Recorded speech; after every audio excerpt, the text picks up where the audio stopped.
Pandemic has been a once-in-a-lifetime disruption to our education status quo.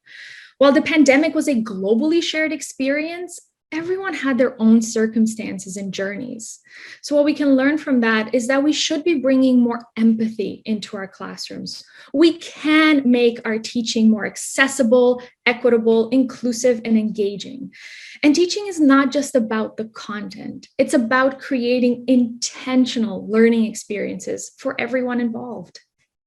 The pandemic has given us the opportunity to revisit our courses and make them fresh, engaging, and real for our students.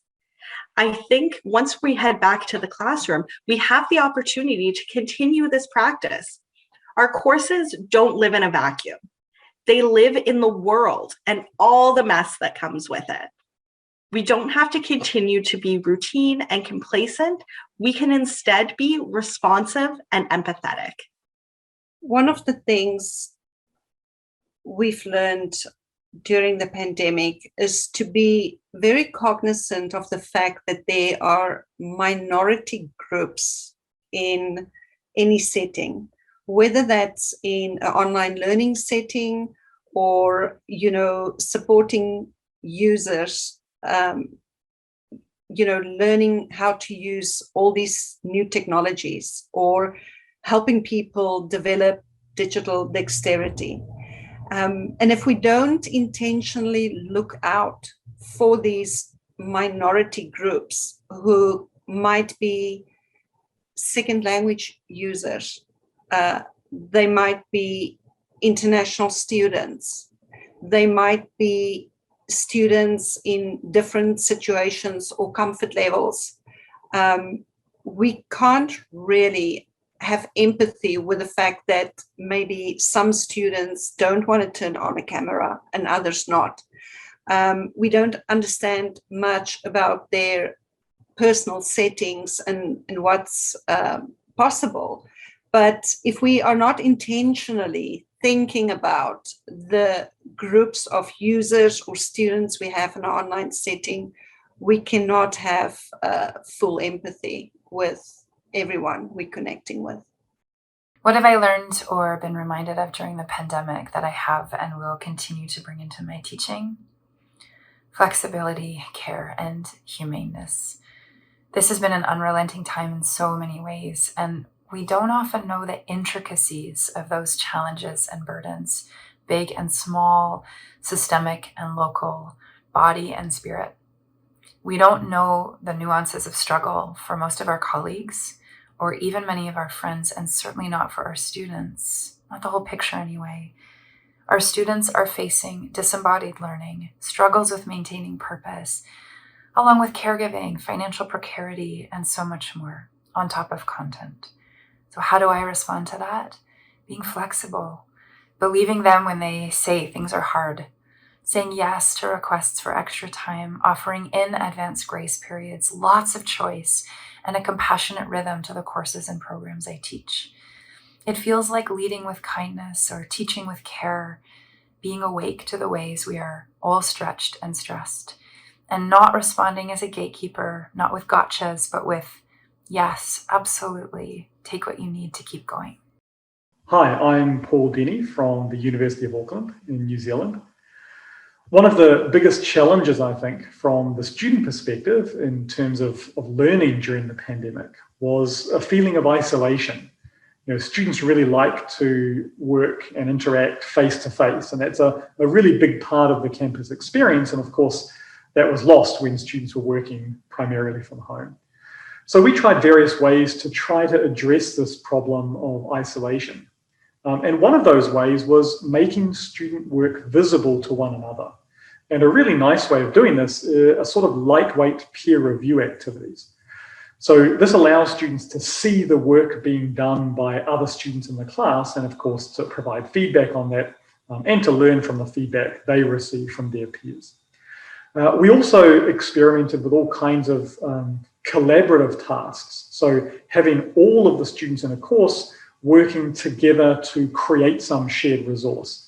A good example of this is having students work to create a repository of practice questions that then they can use when they were preparing for upcoming exams. I think some of these ideas in terms of how we can increase collaboration between students are things that we are definitely going to look at using more of in the future.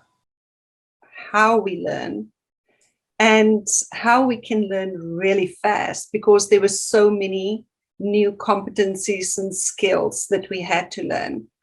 The second thing is that to really learn fast, you have to learn with others, and you have to share what you have learned to make sure that everyone around you also learn the new skills and competencies. And that is not something we should leave behind after the pandemic. There are so many new skills and competencies that we had to learn, of which online moderation, planning of online events, how to engage students in an online setting, how to engage staff, how to foster social emotional learning. How do we help people build relationships online? How do we help them find their own strengths and limitations and turn the limitations into strengths?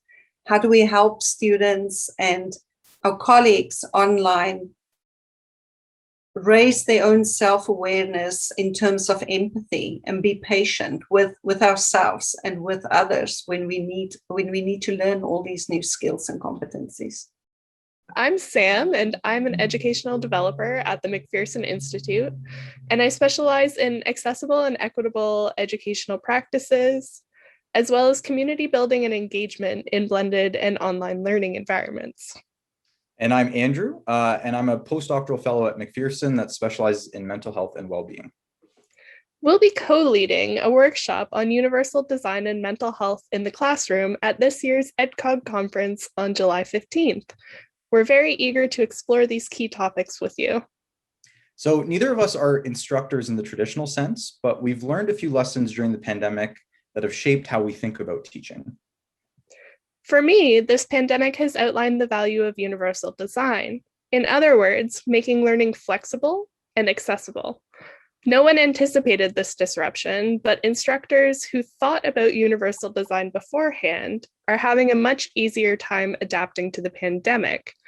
And so thinking about universal design up front may be a little bit more work, but it really pays off in the long run, especially when students face unexpected barriers or follow non-traditional paths. And for me, I think the biggest lesson is that we need to move past this empty rhetoric. If we truly value student well-being and lifelong learning, then our academic culture needs to change.